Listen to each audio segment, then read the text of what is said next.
Avec la hausse des taux d'intérêt, le prix de l'immobilier qui descend pas, pensez-vous que l'immobilier va crasher en 2023, 2024 ou peut-être même en 2025? Bonjour tout le monde, bienvenue sur ma chaîne Immobilier 101 avec Christopher Salador où je partage avec vous trucs, astuces et stratégies gagnantes en business, en affaires, en immobilier et aussi on parle d'argent. Regardez, avec tout ce qui se passe dans l'immobilier, la Banque du Canada qui vient tout juste d'augmenter son taux d'intérêt de 0,50, 0,25. Regardez, j'ai même perdu le compte parce que les taux d'intérêt n'arrêtent pas d'augmenter. Ça affecte drastiquement les mensualités des gens. Cette vidéo est pour vous expliquer, est-ce que en 2023, 2024 ou même 2025, pensez-vous que c'est le bon moment d'acheter ou le marché va crasher? Mais juste avant d'aller plus loin, si vous désirez vendre, acheter ou investir en immobilier, allez dans la description dans le bas de cette vidéo. Vous allez pouvoir cliquer sur un lien pour réserver une consultation gratuite et sans obligation avec moi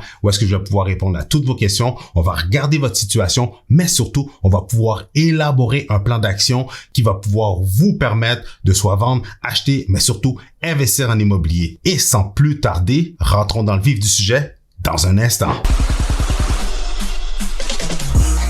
La Banque du Canada vient d'annoncer dernièrement que le taux d'intérêt va augmenter et présentement, nous sommes à l'été 2023. Et selon moi, je vous le dis, c'est ma prédiction, les taux d'intérêt vont continuer d'augmenter en 2023 et même d'ici la fin 2023 et même en 2024. Et la question que beaucoup de gens se posent ou me posent à moi ou que je vois sur les réseaux sociaux, avec les taux d'intérêt qui n'arrêtent pas d'augmenter, qui sont quand même déjà élevés, est-ce que c'est le bon moment d'acheter? Regardez, ma réponse pour vous, c'est le meilleur moment pour avoir acheté de l'immobilier, c'était il y a 20 ans. Le deuxième meilleur moment pour acheter de l'immobilier, c'était hier. Alors, qu'est-ce que ça veut dire?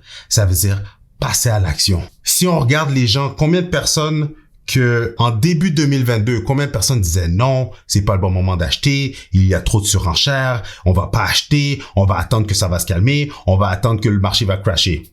Puis qu'est-ce qui est arrivé? Les taux d'intérêt se sont mis à drastiquement augmenter. Au début de la pandémie, quand les taux d'intérêt augmentaient puis le marché crashait, tout le monde était comme non, c'est pas le bon moment d'acheter, bla bla bla bla bla bla. Le marché est en feu, le marché, tout le monde veut acheter de l'immobilier, c'est fou, la surenchère commençait, alors on va attendre que ça va se calmer avant d'acheter. Regardez le marché aujourd'hui. Avant la pandémie, qu'est-ce que les gens se disaient? Ah ben non, on va attendre. C'est peut-être pas bon moment d'acheter. C'est peut-être pas le bon moment d'acheter. Vous savez qu'est-ce que j'entends le plus souvent, c'est mais je peux acheter, mais tu sais quoi, je veux attendre 2023, je veux attendre 2023. Je veux attendre l'année prochaine. Je veux attendre que j'ai plus d'argent de côté.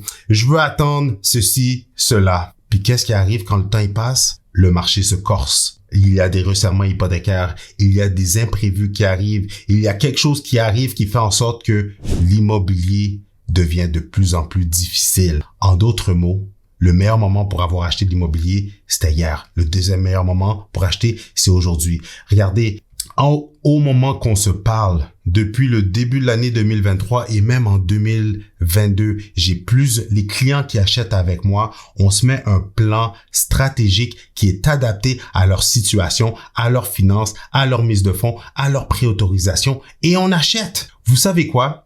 Une des choses que mon coach en business, en immobilier m'a dit une fois, il m'a dit, tu sais Chris, parce que c'est sûr que qu'on voyait les taux commencer à augmenter, même nous les courtiers, on se met à paniquer, tout le monde se met à paniquer.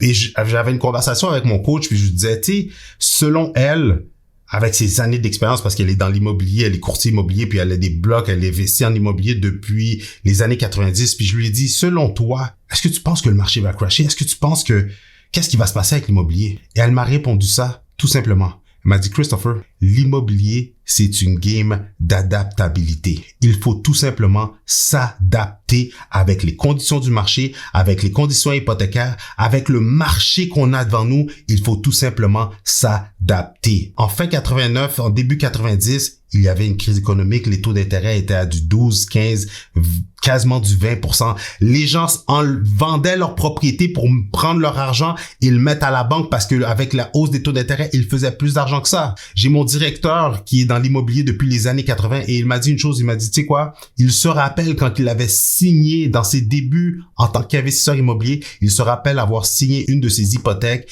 à du 12%. les gens continuent d'acheter. Il y a une chose que je peux vous dire, OK, c'est que tous les investisseurs de longue date, là, que ça fait longtemps, qui ont acheté dans les années 90, qui ont acheté dans les années 2000, qui ont acheté en plein crash en 2008 ici au Québec, une des choses que je peux vous dire, c'est que les gens qui ont acheté en période de crise, les gens qui ont fait des investissements immobiliers quand il y avait de l'incertitude dans le marché, quand il y avait des conditions économiques qui faisaient peur aux gens, tous ces gens-là, aujourd'hui, ils sont morts de rire. Ils sont rendus avec un parc immobilier.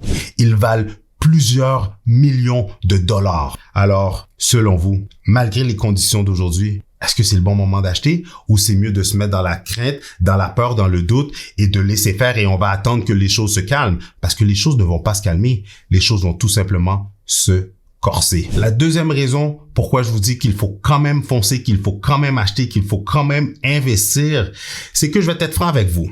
Je suis 100% d'accord avec vous que le taux d'intérêt fait en sorte que les mensualités sont beaucoup plus élevées, que le taux d'intérêt fait en sorte que beaucoup de propriétés, les propriétés à revenus sont de moins en moins profitables, sont de moins en moins rentables. Je suis 100% d'accord avec vous qu'avec les conditions des taux d'intérêt, les taux de qualification, ça fait en sorte que dans toutes les braquettes de prix, le bassin d'acheteurs diminue. Ça devient de plus en plus difficile pour n'importe quel acheteur d'acheter une propriété à cause que des conditions de qualification. Mais vous voulez savoir une chose, malgré que c'est difficile, malgré que les choses sont un petit peu plus complexes, il faut quand même acheter, mais de manière intelligente. Comme je viens de vous le dire, l'immobilier, c'est une game d'adaptabilité. Alors, comment vous pouvez vous adapter, numéro 1, et comment vous pouvez être créatif, numéro 2. J'ai un de mes clients, je vous ai déjà parlé de cette histoire-là, j'ai un de mes clients qui a acheté justement en décembre 2022, il a acheté sa propriété avec un taux d'intérêt dans les alentours de 5,49. OK, il a acheté une maison bachelor et je vous le jure, dans sa maison bachelor, il avait une partie qui était en location. Le sous-sol, au lieu de se dire, tu sais quoi, il est seul, ses enfants sont des adultes, sont partis de la maison.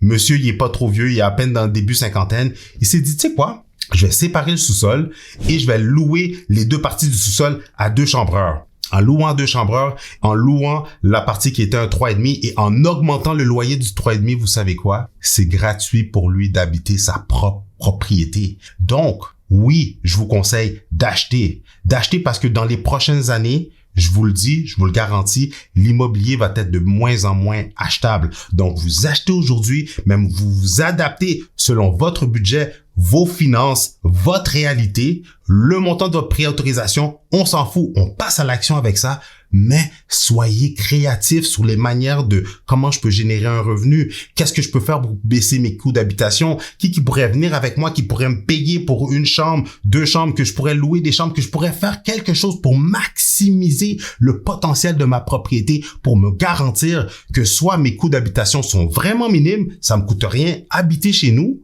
ou littéralement d'augmenter les revenus malgré la hausse des taux d'intérêt. La troisième raison pourquoi je vous dis qu'il faut quand même acheter malgré la hausse des taux, est-ce que le marché va crasher? Peut-être qu'il va crasher. Vous savez quoi? Aucun économiste, aucune personne qui font des statistiques, personne ne peut prédire exactement si la bulle est pour éclater ou si le marché va crasher. OK? Parce que oui, il y a des cycles. À tous les cycles, il y a une correction dans tous les marchés. Le marché boursier, on a vu la crypto qui s'est écroulée. Le marché immobilier en 2008 aux États-Unis et à travers le monde, il y a eu des corrections. 100%. Mais où est-ce que je veux en venir? C'est que malgré l'incertitude, les oui-dire des gens, n'importe quoi qu'on entend dans les nouvelles, si vous êtes en mesure d'aller vous chercher une préautorisation, si vous avez la mise de fonds nécessaire pour pouvoir acheter, si vous avez un petit peu d'économie pour vous permettre de faire une optimisation, que ce soit petit, moyen ou grande, peu importe le type de propriété que vous allez acheter, achetez. Vous savez pourquoi? C'est pas pour vous influencer, c'est pas pour vous dire oui, achetez de l'immobilier puis aller vous égorger la corde au cou puis être pris à la gorge puis après ça de perdre votre chemise dans l'immobilier. Non, je suis un créateur de richesse. Si je suis en mesure de vous permettre d'acheter, d'investir et de vous grossir un parc immobilier, c'est là que je suis content et c'est là que je sais que j'ai fait mon travail. Mais où est-ce que je veux en venir avec le fait de quand même acheter, peu importe l'incertitude qu'il y a alentour de nous et les hausses des taux qui s'en viennent dans les futures années?